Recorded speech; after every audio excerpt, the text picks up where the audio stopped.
Hablábamos del acuerdo, ¿no? ¿Con quién firmás un acuerdo, Nahuel? Buenas noches, ¿eh? Buenas noches, Daniela, buenas noches, Antonio. Sectores tan duros, se habló de medios, industriales, ruralistas. ¿Con quién firmás el acuerdo hoy? Bueno, el acuerdo se firma principalmente con la sociedad y quienes van representando, ¿no?, a la sociedad. ¿Qué quiero decir con esto? Mira, yo creo que la carta de Cristina marca una nueva etapa política, ¿sí? Como bien decía Leopoldo Moró, es algo que ya lo venía planteando, lo planteó de hecho en Claxon, en el Congreso de las Ciencias Sociales, lo planteó también Alberto cuando se iniciaron las sesiones en el Congreso, que era la idea esta del acuerdo social. Y me parece que es importante entender que el acuerdo social no es pensar todos iguales, ¿sí? Mirá en este punto. Por lo general el neoliberalismo nos habla del diálogo, niega el conflicto, dice que está mal el conflicto, y mientras tanto te ponen políticas económicas que lo que hacen es recrudecer el conflicto social. Entonces el punto no es decir el acuerdo social es pensemos todos iguales, es tener un lugar donde vos reconoces el conflicto, pero ponés un lugar, habilitás un lugar donde se puede procesar ese conflicto, donde vos lo podés sintetizar, ¿sí? Donde vos podés decir, bueno, es verdad, no pensamos todo distinto, pero podemos ver qué puntos o qué consensos se llegan.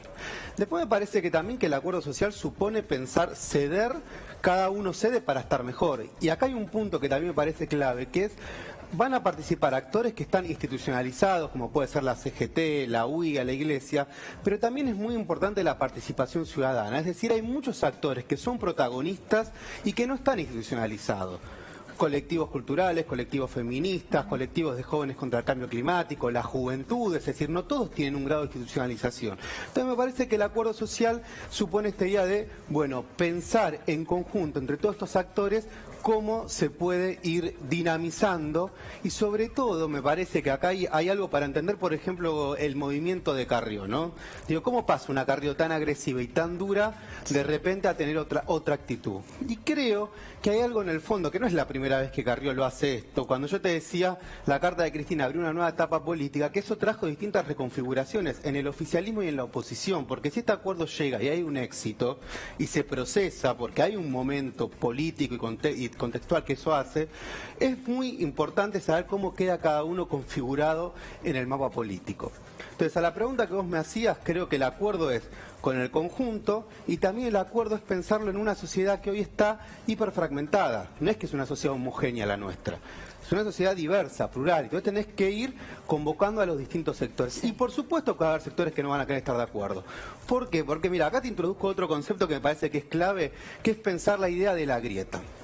¿Qué grieta nos compramos? ¿La grieta que propone la nata y la derecha, que es un tipo de grieta?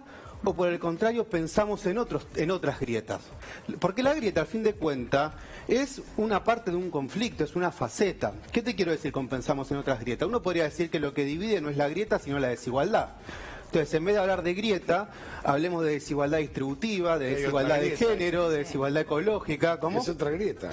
Y es otra, pero es muy distinto a la grieta que muchas veces nos pone la derecha. Entonces ahí uno tiene que tener en cuenta que también es un momento para discutir la desigualdad. Y sentar a los Nahuel, sectores y desnudar qué dice cada uno. Y ahí es donde la sociedad, y esto yo lo digo todo el tiempo, puede empezar a encontrar puntos comunes. Exacto. Porque cuando se trata simplemente de cuestionar a Cristina, la verdad que queda ahí el discurso, no va más allá y termina siendo muy vacío. Y de otro lado es Macri, Por ejemplo, en la misma. En cambio, porque vos mencionabas a la nata, pero en cambio, cuando empezamos a hablar de si queremos o no una Argentina tan desigual como existe al día de hoy, creo que todos los argentinos vamos a estar de acuerdo. Me parece que es por ahí empezar, ¿no?, a discutir cosas más interesantes que un nombre o, bueno, adivinar puertas adentro qué es lo que sucede con Macri o con Cristina.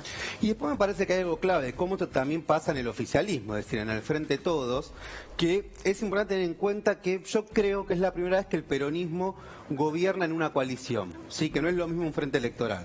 Una coalición es algo más complejo. Entonces, en una coalición hay distintos autos que van a distintas velocidades en una autopista.